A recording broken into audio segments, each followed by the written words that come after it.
Res 5, o var 5.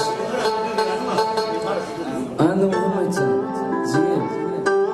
Ramazan ayında doğulan oğuzcuğunu Allah'tan yaş uzak olsun. Göreceğim kovur. Yani kalkar yani.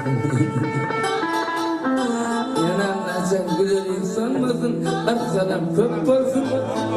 Kalkar yani olmasın. Yani arkadan köp olsun. Dine bay olsun. Akmanat bay diye eşittin mi ya baytı baytı. Şunlar olsun. Dine vertal yoksun. Dine tamal yoksun. Allah'tan böyle hoş edin. Allah'tan yaşam uzak olsun. Emma damada kapıyla koyduk takmışlar.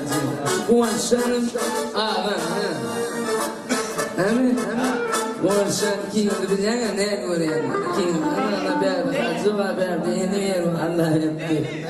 Ana hoca etsin. Ne?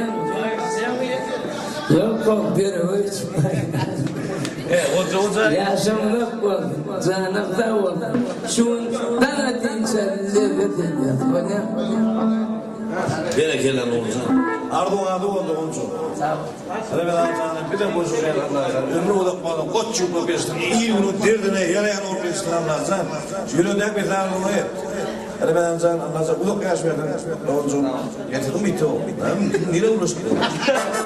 Karalaştık getirmez ki zaten. Yolda diğer öyle taksite ederim yolda mı? Rızka. Bu da soy doğumcum toy. Çocuk şartı çok oluyor seni koyarım falan hemen devam. Şu değişmeli bu işler daha doyunum ana. O da oncu. Nurca gudumda kalkımda nesine hani 2000 mi verdi bakışlardan.